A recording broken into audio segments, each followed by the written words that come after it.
It is a great pleasure to welcome to Larry King Live Dale Cochran, the widow of the famed attorney, the late Johnny Cochran. Also with us is Dr. Keith Black, one of the major figures in neurosurgery in this country. He's chairman of the Department of Neurosurgery, director of the Maxine Dunitz Neurosurgical Institute at Cedars-Sinai, and he was Johnny Cochran's doctor. Later we'll get into a major discussion about cell phones, and we'll include our own Dr. Sanjay Gupta. Johnny died March 29th, 2005 of a brain tumor. This is Dale's first interview.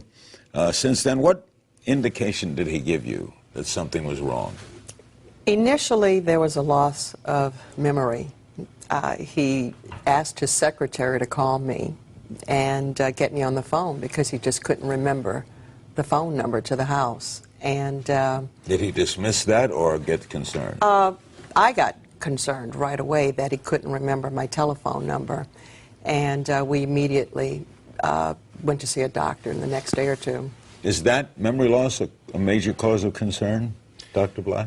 Larry, memory loss can be a cause of concern. I mean, any function that the brain is responsible for can be a symptom of a brain tumor. So you should check it out? So any symptom? Any symptom related to memory, speech, vision, movement, headaches.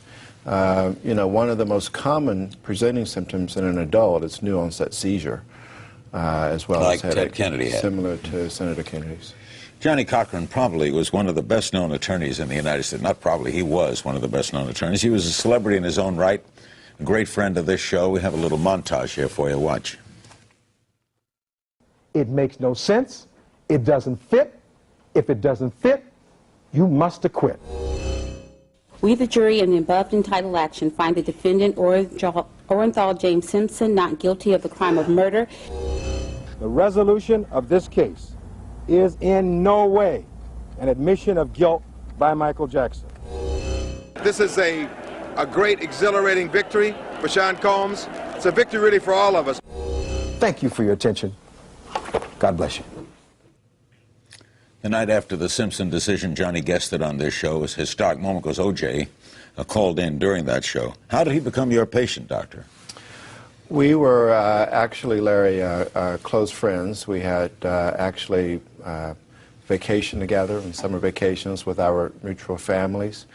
Actually, before he developed the tumor that was ultimately more aggressive, I was treating Johnny for a more benign tumor a few years before. In the brain? It was in the skull, yes. But that was not a death signal? That's correct, and it was unrelated to the subsequent tumor that he developed. How did you find out what he had? I actually received a call from Johnny's assistant, as Dale indicated, concerned about his difficulty with memory and also some difficulty with speech. He was in New York at the time and had been admitted to a hospital in New York. They had performed some studies, MRI scans. They saw an abnormality within the brain. They were not sure what the abnormality on the MRI scan demonstrated. I initially thought it might be an infection. And I spoke with Johnny and also with Dell, and they flew back to Los Angeles where we did further diagnostic studies. Did you have to do a biopsy? We did a biopsy, yes. Dale, did you know he was terminal? I don't really like to use the word terminal. I knew that he had a very serious malignant tumor, but I didn't look at it in terms of being terminal. Did he know how serious it was? We knew it was serious, but we thought it was treatable and that, you know, we'd work our way out of it. What was the treatment? He had surgery, right? Initially, Johnny's tumor was in an area that is considered not safe to operate on, Larry. It was in an area that was critical for his language. In fact, very similar, I presume, for Senator Kennedy's, that is responsible for both his ability to comprehend and understand language as well as memory. So surgery, at least to try to remove all of the tumor that we could see on the MRI scan, was not one of the initial treatment options. So that, you know, that option wasn't one of the weapons that we could use to fight the tumor. But later you did use surgery, right? Later, as part of an experimental protocol, we went in and did surgery, yes. We all like Johnny. I don't know anyone who didn't like him. Defense attorneys who opposed him, prosecutors. Yes. You had to like Johnny Cochran. What were his last days like? Did he die at home? He died at home. The whole family was there, all of the kids, and myself, his sisters, his father, who's lived with us for a number of years. Still living? He's still living. He still lives with me. He's 91 years old, I'm pleased to say. Did Johnny know he was passing? You know, it was a very quiet period of time. And again, we knew it was serious, but we were trying to keep him as comfortable and maintain a good quality of life for him in the last days. Doctor, is there pain involved in this? Larry, typically no. No. The brain has no sensation. It provides sensation to the rest of the body, but this is not a painful process. Do you see, Dale, as a lay person, the possibility of cell phone use and Johnny's illness? I think perhaps there could be, but as a layperson, I have no scientific knowledge that there is a definitive link. People at CNN who saw a lot of him said he was on that phone a lot. Was that true?